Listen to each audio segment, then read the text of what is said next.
Ni hao, halo semuanya, kembali lagi dengan Nubarta. Nonton bareng kita. Makasih ya udah setia menunggu updatean dari Nubarta. Semoga kalian masih akan tetap setia bersama Nubarta sampai akhir ya. Nah, kalau gitu nggak perlu lama lagi. Yuk langsung aja kita siapkan diri dan hati kita ke episode berikutnya. Selamat mendengarkan. Melihat burung api darah di depannya, Cheyenne tidak dapat menahan diri untuk tidak memikirkan adegan ketika dia menindasnya dengan brutal. Memikirkannya sekarang, ia mendesah dengan senyum pahit. Burung raksasa itu kembali ke wujud manusia. Ia adalah seorang pemuda dengan lengan telanjang. Ia memiliki alis tebal dan mata besar dan wajahnya garang. Hanya penampilannya saja sudah memberikan kesan ganas. Dibandingkan dengan saat Cheyenne pertama kali bertemu dengannya, ia sekarang berada di tahap akhir pengembalian asal, bahkan sedikit lebih tinggi dari kultivasi Cheyenne. Su-chan tiba di depan mereka berdua. Pandangannya berhenti sebentar pada tubuh Cheyenne. Setelah itu, dia tersenyum canggung sambil menatap Su-hao di sampingnya. Hehe, ayah. Mendengar sapaan seperti itu, ekspresi Cheyenne yang awalnya agak lesu langsung berubah jelek. Bagaimana mungkin dia bisa membayangkan bahwa Su-chan di depannya sebenarnya adalah putra orang kuat ini? Terlebih lagi, dia bahkan telah memukul Su-chan dengan keras. Berdasarkan situasi saat ini, tidak bisakah ini dianggap sebagai seekor domba yang masuk ke mulut seekor harimau? Cheyenne terdiam, tetapi tatapan Su-hao kembali tertuju padanya. Dia milik Su-chan dan berkata dengan suara yang agak dalam, "Anak ini yang memukulmu terakhir kali." Su-chan mengangguk dengan berat, matanya menatap tajam ke arah Cheyenne. Kekejaman di matanya terlihat jelas, yang membuat bulu kuduk Cheyenne berdiri tegak. Origin ki di tubuhnya tanpa sadar mulai beredar meskipun kultivasi pihak lain jauh lebih tinggi darinya. Jika Su-hao benar-benar ingin melakukan sesuatu padanya, dia tidak bisa hanya duduk di sana dan menunggu kematian. Heh, anak manusia, apakah kamu takut aku akan membalas dendam atas nama anakku? Su-hao mencibir dengan jijik saat dia merasakan kelainan pada origin ki milik Cheyenne. Kalau begitu, bukankah kau terlalu meremehkan klan burung api darahku? Dialah yang tidak bisa mengalahkanmu, bukan aku. Jika dia dipukuli olehmu, dia harus melawan. Ini adalah aturan klanku.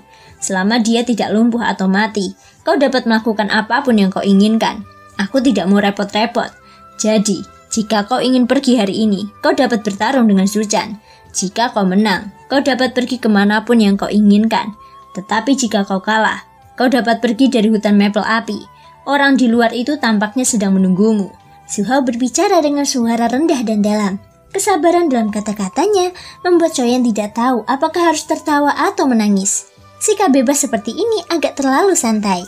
Paling tidak, ini adalah putranya sendiri. Sebagai ayahnya, dia benar-benar bisa mengucapkan kata-kata seperti itu. Itu benar-benar gila. Tidak heran, emosi mereka begitu keras. Hehe, Cheyenne, waktu itu kau bergandengan tangan dengan monyet liar itu dan menyebabkan banyak sekali kerugian bagi tuan muda ini. Kalau bukan karena paksaanmu, tuan muda ini tidak akan menderita penghinaan seperti itu. Untungnya, aku akhirnya kembali ke sini dan meninggalkan tempat terpencil klan Liu itu. Tepat ketika Su-chan menyebutkan klan Liu, Su-hao mengerutkan kening. Su-chan menatap ayahnya dengan takut dan kemudian melanjutkan. Klan Liu adalah klan Liu. Namun, sekarang situasinya berbeda. Dengan kultivasiku saat ini, aku pasti bisa menginjakmu. Su-chan tidak dapat menahan senyum percaya diri saat mencapai akhir. Setelah kembali ke klan, ia telah menyelesaikan kebangkitan garis keturunannya sesuai dengan aturan klan. Kultivasinya juga meroket. Ia yakin bahwa ia akan dapat mencapai raja asal hanya dalam beberapa tahun. Sementara dia mabuk ke dalam pikirannya, Cheyenne tiba-tiba melangkah maju dengan cepat dan melemparkan Su-chan dengan pukulan sederhana. Senior, tadi kamu bilang kalau aku boleh pergi, asal aku menang. Bolehkah aku bertanya apakah aku boleh pergi sekarang? Cheyenne tersenyum sopan. Tatapannya kembali ke tubuh Su-hao dan bertanya dengan hormat. Kata-kata Cheyenne membuat Su-hao kehilangan kata-kata. Menurut aturan klan burung api darah, pukulan Cheyenne cepat dan ganas dan bisa dikatakan sangat indah. Su-chan secara alami dapat dianggap kalah dan Cheyenne bisa pergi. Secara logika, metode Cheyenne dapat dianggap sebagai serangan diam-diam, jadi itu bukan cara yang tepat untuk menang. Namun, klan burung api darah adalah tentang bersikap lugas dan mendominasi. Kemenangan adalah kemenangan. Selain itu, dalam pertempuran sejati, mereka tidak pernah peduli dengan metode yang tidak lazim. Memikirkannya seperti itu, Cheyenne tampaknya telah menang. Bukankah itu terlalu cepat? Suho mengerutkan bibirnya dan bergumam pada dirinya sendiri. Dia mengangkat kepalanya dan melihat Shoyan hendak pergi. Pada saat ini, Suchan yang telah terlempar oleh pukulan Shoyan tiba-tiba menyerbu dan menyerang Shoyan dengan kekuatan yang dahsyat. Lagi! Shoyan mengerutkan kening, sebuah pikiran terlintas di benaknya, dan skill gajah paksa segera ditampilkan. Dia berbalik dan melemparkan pukulan, membuat orang ini melayang sekali lagi. Setelah itu, tatapannya menatap Suho tampaknya sedang menunggu penjelasannya. Karena anak ini masih punya kekuatan untuk bertarung, maka aku pun tidak bisa menghentikannya. Ini aturannya. Suho terbatuk datar. Ia tidak pernah menyangka Shoyan akan begitu mendominasi. Ia benar-benar dapat membuat Suchan melayang hanya dengan satu pukulan, sebagai ahli pengembalian asal tingkat menengah. Kehebatan pertempuran seperti itu dapat digambarkan sebagai sesuatu yang mengerikan. Pada saat yang sama, Suchan telah terlempar oleh Shoyan bahkan sebelum ia sempat kembali sadar. Sampah ini! Suho mengerutkan bibirnya dan memaki dengan suasana hati yang buruk. Tak lama kemudian, dia melihat Suchan sekali lagi dilempar terbang oleh Shoyan. Seluruh tubuhnya langsung berbalik karena malu. Mendengar teriakan menyedihkan yang berulang kali terdengar dari belakangnya. Bahkan dengan karakternya, dia tidak bisa tidak merasa kasihan pada Suchan. Beberapa saat kemudian, ketika Suchan berdiri lagi dalam kondisi yang mengerikan, Shoyan sudah kehabisan tenaga. Namun, Suchan tampaknya memiliki persediaan tenaga yang tidak ada habisnya. Setiap kali ia terlempar, Suchan akan berdiri lagi. Kekuatan tekadnya benar-benar mengejutkan. Tanpa pilihan lain, Shoyan hanya bisa menggunakan langkah pemusnah langit untuk segera pergi. Suho jelas menyadari kepergian Shoyan. Baru setelah Shoyan menghilang dari pandangannya, dia berbalik. Dia mengangkat kepalanya dan melihat ke langit di selatan. Dia membungkuk sedikit sebelum mengangkat Suchan dan terbang menuju suatu tempat di hutan. Pada saat yang sama, di bagian terdalam hutan mapel api, di pinggiran lembah gunung tertentu, seorang wanita bangsawan mengenakan gaun biru sedang melihat ke sisi utara. Wajahnya yang cantik memiliki ekspresi dingin. Wanita ini adalah orang yang pernah ditemui kelompok Shoyan beberapa kali saat itu, Li Bingrui. Hutan mapel api yang luas dan tak terbatas itu memiliki kedalaman ribuan kilometer. Bahkan dengan kecepatan Shoyan, ia membutuhkan waktu 2 hari untuk melakukan perjalanan ke selatan. Pada saat ini, ada gunung hijau di depan Shoyan yang menjulang ke langit. Di kaki gunung hijau, di sisi timur tebing, sesosok tubuh anggun tengah duduk dengan tenang. Wanita itu pun membuka matanya saat Shoyan tiba di tempat ini. Tatapan mereka langsung bertabrakan. Itu kamu, Li Bingrui. Shoyan tanpa sadar mengerutkan kening ketika dia melihat wanita ini benar-benar muncul di tempat ini. Ekspresinya agak terkejut. Tidak disangka dia benar-benar akan bertemu dengannya lagi setelah berpisah saat itu. Itu benar-benar seperti yang dikatakan Li Bingrui. Sudah kubilang, kita akan bertemu lagi. Aku sudah menunggumu di sini selama lebih dari 2 bulan. Kau benar-benar datang, tapi kau datang jauh lebih lambat dari yang kuduga. Li Bingrui tampak tanpa ekspresi dan dingin. Dia sepertinya sudah menduga kedatangan Shoyan. Kau tahu aku akan datang. Shoyan mengerutkan kening. Dia baru bertemu wanita ini beberapa kali. Bagaimana dia tahu dia akan datang ke sini? Demi api neraka teratai merah, kau seharusnya akan datang ke sini. Ekspresi wajah Shoyan awalnya terkejut ketika kata-kata ini diucapkan. Tak lama kemudian, ekspresi itu berubah menjadi kegembiraan yang tak berujung. Karena itu, perjalanannya ke hutan mapel api tidak sia-sia. Mengangkat kepalanya untuk melihat gunung hijau di depannya, darah Shoyan langsung mendidih. Karena dia telah menemukan api neraka teratai merah. Itu berarti kultivasinya dapat maju lebih jauh. Saat memikirkan hal ini, Shoyan tanpa sadar mempercepat langkahnya dan berjalan menuju lembah di belakang Li Bingrui. Berhenti! Bersamaan dengan suara dingin itu, sebuah pedang panjang tiba-tiba melintas di depan Shoyan. Aura pedang yang tajam menyebabkan langkah kaki Shoyan yang maju langsung terhenti. Tubuhnya juga mundur 2 langkah ketika dia mengangkat matanya untuk melihat sosok Li Bingrui telah muncul di depannya. Ujung pedang panjang di tangannya berbalik dan menunjuk ke arahnya. Apa maksudnya ini? Shoyan mengerutkan kening sambil bertanya. Menurutmu, kenapa aku harus menunggumu di sini? Jika kau ingin bertemu dengan guruku, kau harus melewatiku terlebih dahulu. Ekspresi wajah Shoyan langsung berubah setelah kata-katanya terdengar. Guru, orang yang dimaksud Li Bingrui tidak diragukan lagi adalah Ye Honglian. Namun, Ye Honglian adalah api surgawi dan memiliki afinitas yang kuat. Bagaimana mungkin dia memiliki murid yang mempraktikkan afinitas es? Ini terlalu sulit dipercaya. Aku datang ke sini untuk mencari senior Ye Honglian. Aku tidak ingin berselisih denganmu. Li Bingrui adalah murid Ye Honglian, jadi dia jelas harus bersikap sopan saat berbicara dengannya. Jika kau ingin bertemu dengan guruku, kau harus mengalahkanku. Kalau tidak, aku akan menggunakan segala cara untuk menghentikanmu. Membunuhmu juga termasuk dalam lingkup menghentikanmu. Li Bingrui tidak menunjukkan sedikit pun belas kasihan terhadap Shoyan. Pedang panjang di tangannya tiba-tiba menusuk ke arah Shoyan bersamaan dengan kata-kata di mulutnya, membidik titik di antara alisnya. Akan tetapi, apa yang tertusuk pedangnya hanyalah bayangan Shoyan. Li Bingrui langsung terkejut. Mereka berdua berada di tingkat pengembalian asal, tetapi Shoyan jauh lebih cepat darinya. Dia benar-benar gagal menemukan bagaimana Shoyan menghindari serangan itu. Ketika Li Bingrui berbalik, Shoyan sudah muncul di luar lembah. Sambil menatap tangga di depannya, Shoyan perlahan melangkah naik. Karena dia datang ke wilayah orang lain, dia harus mengikuti aturan. Yang perlu dia lakukan hanyalah menaiki tangga. Turun. Pada saat berikutnya, Li Bingrui muncul lagi dalam sekejap. Ia mengayunkan pedangnya dengan ganas. Tetapi Shoyan memutar tubuhnya dan membungkukkan pinggangnya. Ia berhasil menghindari serangan itu pada sudut yang aneh. Saat ia berdiri, aliran energi tiba-tiba keluar dari pedangnya.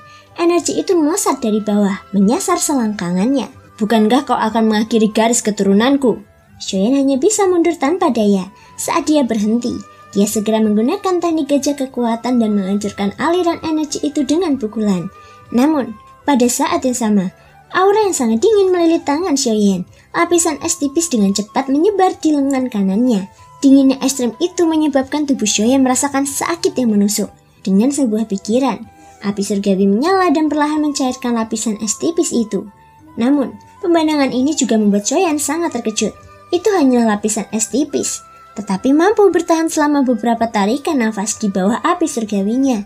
Dalam pengalaman Shoyan sebelumnya, selain roh es dingin ekstrim, tidak ada es lain yang dapat bertahan di bawah api surgawinya. Es origin ki milikku telah lama mampu menahan korosi api surgawi di bawah pelatihan guru. Di dunia ini, tidak ada api yang dapat menekanku. Bahkan kamu merasakan keterkejutan di hati Shoyan. Li Bingrui mendengus dingin. Tubuhnya berkedip lagi dan pedangnya berputar cepat. Dalam sekejap mata, beberapa aliran energi melesat keluar satu demi satu. Bahkan Shoyan tidak bisa menghindarinya. Tidak punya pilihan lain. Dia hanya bisa memblokirnya dengan api surgawinya. Saat dia mundur, Shoyan mendarat di anak tangga yang mengarah ke kedalaman lembah. Tinggalkan tempat ini, dan aku bisa berpura-pura tidak terjadi apa-apa.